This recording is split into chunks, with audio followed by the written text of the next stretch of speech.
Welcome to From the Mind of Christine McConnell. This is our first baking episode in New York, and what we're going to be tackling today is frostings for cakes and cookies and things like that. So I mentioned before that about 2 years ago I switched to eating plant-based, and I've kind of sort of shied away from baking for the most part for the last couple years just because I couldn't think of immediately great alternatives to butter and eggs. But I think I've done enough research at this point that I'm ready to delve into it, start experimenting. And I think I have a few ideas here that are going to be able to, they won't taste exactly the same, but they will match how delicious those other ingredients are. So, and no animals get hurt. The first thing I'm going to actually tackle is making a vegan cake. I've never done this. It's one of those things that I've researched a bunch of recipes, and how you come up with your own recipes is you research a bunch of different ones, you try a number of them, you find the one that you love, and then you start tweaking it. And you're seeing me at the beginning. So this episode is really about frostings, but I might as well show you how I'm going to make this cake also. If it works out, I will provide you with the recipe. And if I don't like it, I'm just going to keep trying and we'll go from there. So I'm going to let you in on a little bit of a secret here. The voiceover Christine knows what the future holds, and the future for this cake is bad. Absolutely anytime you are going out of your way to try a totally new recipe, you have not seen the finished product in person, you haven't tasted it, it's a complete mystery as far as what the finished product's going to be like. So that's why you do a lot of research and you try to find recipes that seem interesting. And this one in particular was so well written and it seemed like what could possibly go wrong. And you're investing a lot in this. You're buying all of these sort of unique ingredients. You're spending a whole bunch of your time trying to make this work. And so when it doesn't work out and you've done all of that, it can be a little upsetting. So while we watch this train wreck unfold in slow motion, let me explain why I'm going to this trouble. Obviously, I don't expect everyone watching to immediately switch to a plant-based diet. But on my end, I do want to be kind to animals, and I really want to show people that there are workarounds that keep our conscience clear while also keeping our creative outlets intact.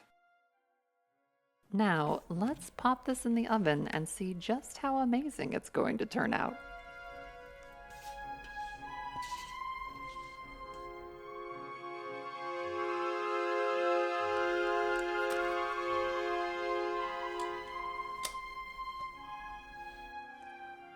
All right, that's not how that should look. I said I was experimenting, and this is a failed experiment in my mind. The body is pitiful. So is it feasible that I didn't follow one of the instructions correctly? It's possible. I don't think so. So we're going to make this, like I said, from the beginning. This is an experimental episode. Now let's cut out some shapes, taste it, and then we'll start on the frostings.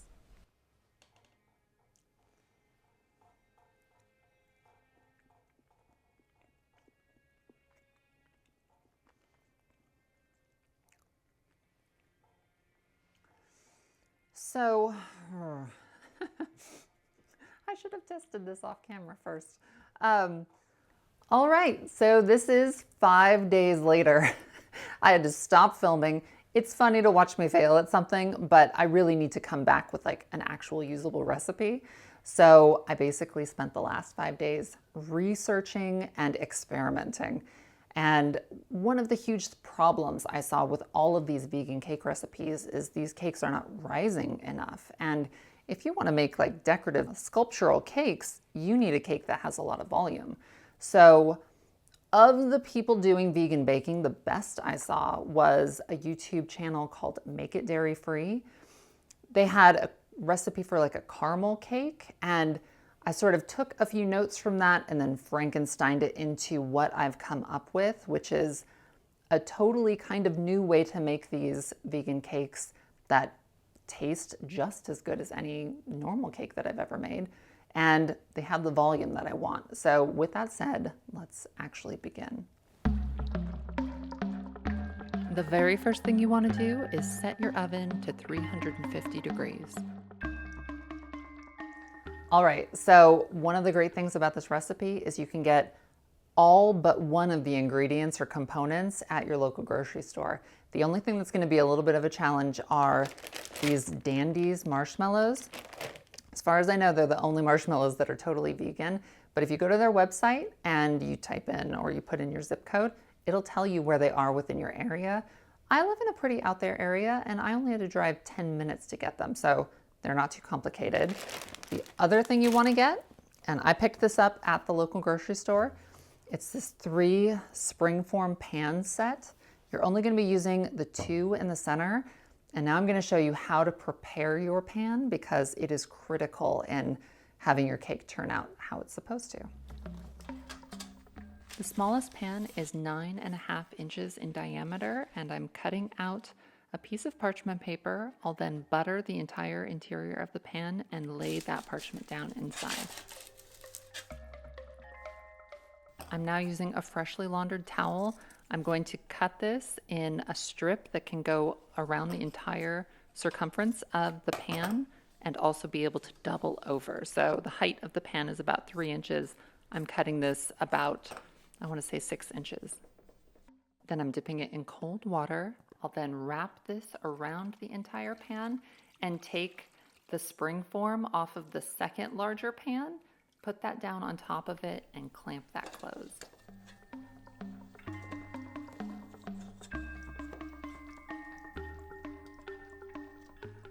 What this accomplishes is it slows down the speed at which the cake bakes on the edges. And so instead of ending up with a domed surface, it sort of bakes up evenly. And it's an incredible technique. You can use this on a variety of different shapes of pans, and you don't even need something that clamps over the top, but this just makes it a little bit tidier.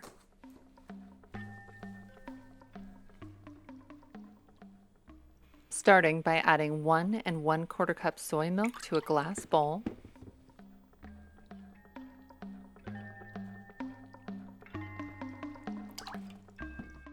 And 1 tablespoon of apple cider vinegar.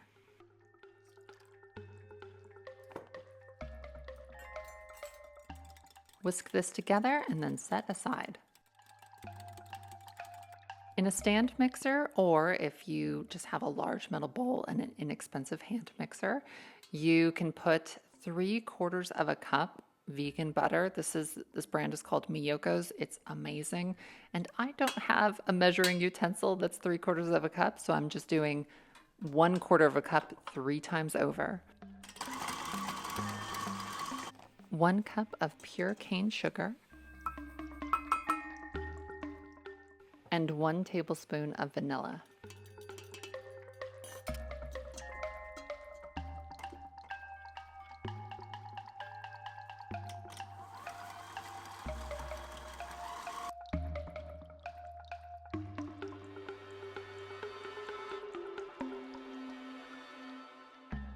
In a saucepan, you're going to put 1/8 of a cup of the Miyoko's vegan butter.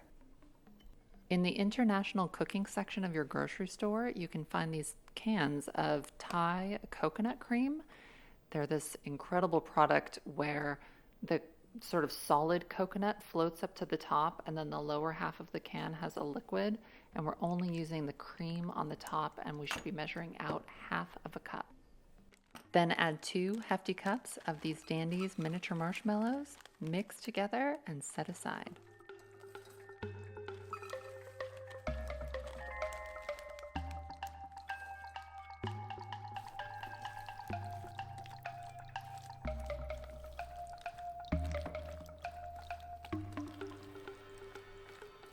In one last large metal bowl with a sifter on top, put 2 1/4 cup all-purpose flour, 4.5 teaspoons baking powder. This quantity is my secret weapon, and it's the reason this cake rises to the height that it does.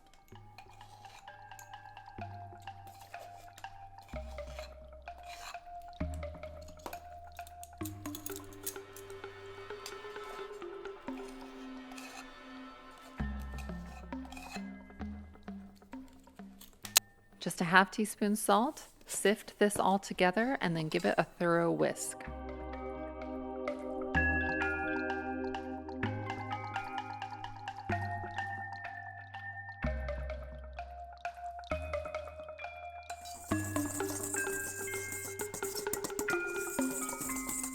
So now we have everything ready to go.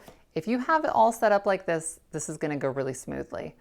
We're going to put this on the stove on medium heat until it is melted.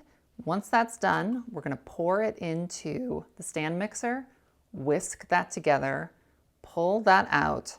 Then we're going to add our flour and our buttermilk in sort of like half doses, mix it together, put it in the pan and stick it in the oven. And that's pretty much the order I have figured out like works the best for this. And then once it's in the oven, don't open the oven at all. Don't check on it. If you have a glass light that you can watch it, that's amazing. If you open the oven before the time is up, it will deflate. So make sure you don't do what I did a couple times. So let's get this on the stove. Place this mixture on a gross 1970s stove and mix continuously because you don't want this to burn. It's going to be a little bit tedious. You're going to be standing there for about 5 to 10 minutes, and you don't even have to wait till the marshmallows are completely broken down. They can start looking like they're at about this stage, and then you're going to quickly pour that into your butter and sugar mixture.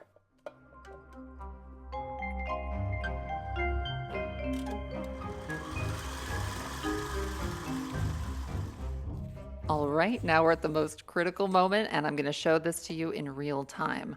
You're going to want to add half of the buttermilk mixture and half of your flour mixture. Get that mixed together thoroughly and quickly, then add the remainder of the buttermilk and the remainder of the flour. Get that all mixed, put it in your pan. Your oven should be at 350, and you want it to go in that oven as soon as you've got it smoothed out.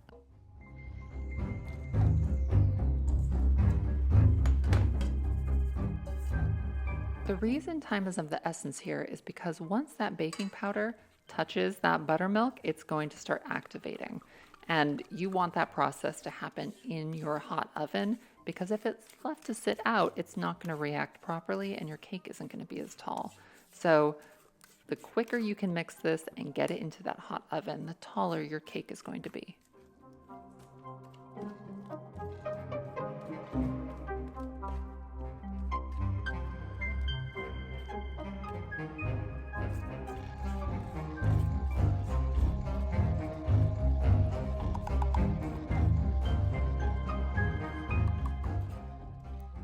This is going into a preheated oven at 350 degrees on the middle rack for exactly 35 minutes.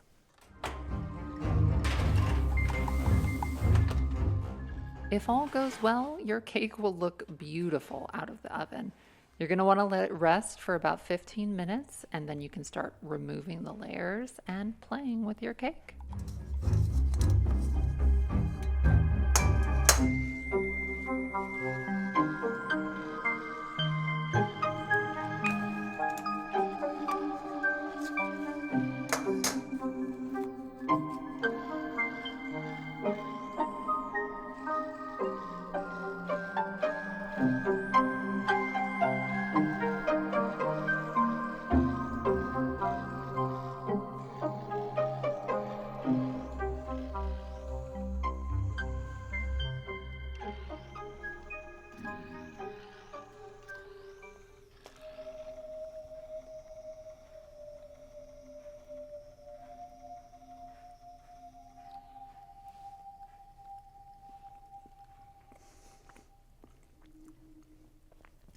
Oh my God, it's so good. I'm not kidding.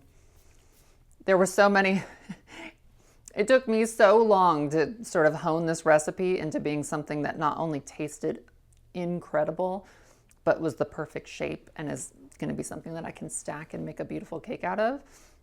So one thing I did note is that the captive had no complaints scarfing down all of the disasters that didn't quite work out.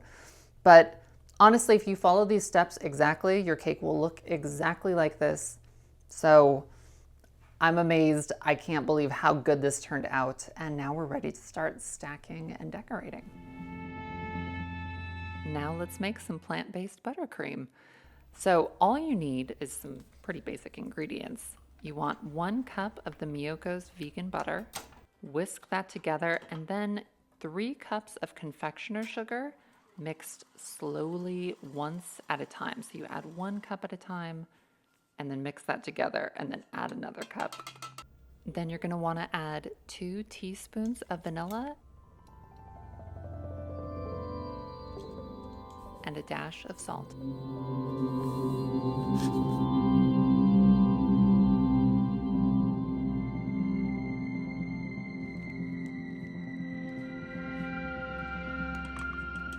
The reason for adding 1 cup at a time as opposed to all of it at once is because if you were to put 3 cups of confectioner sugar in a stand mixer and turn it on high, you and your entire kitchen would look like the final scene in Scarface.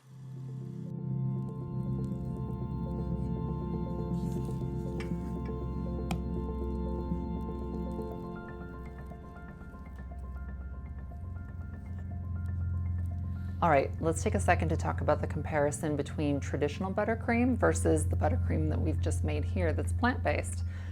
Flavor-wise, I actually don't see much of a difference. They've gotten so good at the plant-based butters. This brand specifically, there are some sort of icky ones out there. So it came out tasting amazing. As far as the workability of it, traditional, any kind of buttercream, if it's in a piping bag and you're working with it, the heat from your hand sort of starts to melt the buttercream a bit, so you have a limited amount of time that you can work with it. And with this buttercream, I would say you have a little bit less, so it heats up a little bit faster. So just knowing that, that's not that big of a drawback. But I just want to keep you in the loop of what I'm seeing as far as positives and negatives. And let's continue. Now I've already baked off 3 of these cakes and chilled them in my refrigerator overnight. Now I'm going to use a serrated blade to cut each of them in half.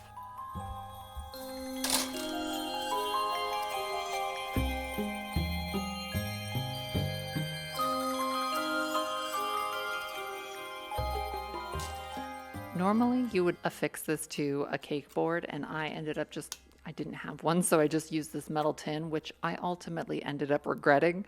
So if you're gonna do this, build your cake on the surface you wanna serve it on and not some silly flimsy piece of tin. But before you do that, you want to slather down a little bit of buttercream to glue down that first piece.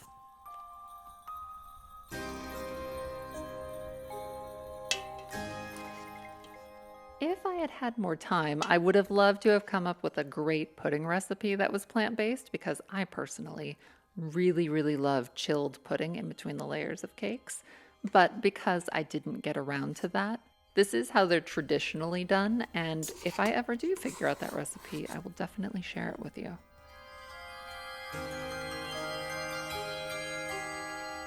If you're going to be building a behemoth of a cake, you want to keep it cold, because the buttercream is a solid in the fridge, but if you leave it out, it does soften.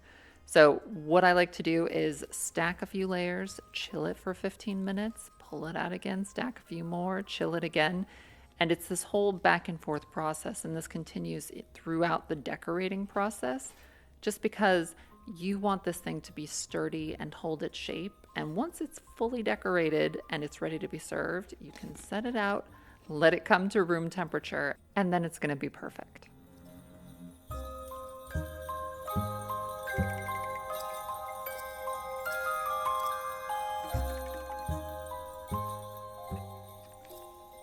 What I'm doing now is what's called a crumb coat. It's very rough, but it is intended to essentially just lock in all of the little crumbs on your cake, and you chill that. And then when you come back at it with a finishing layer of icing, there's no little dark bits or rough edges poking through.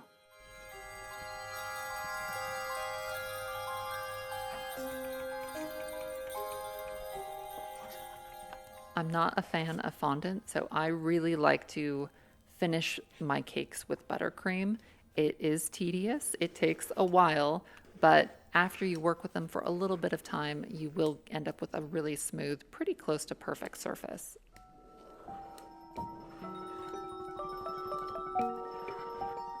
Something else to keep in mind is because we're going to be doing a lot of elaborate decorations on this cake, even if it isn't completely perfect, it won't ever show.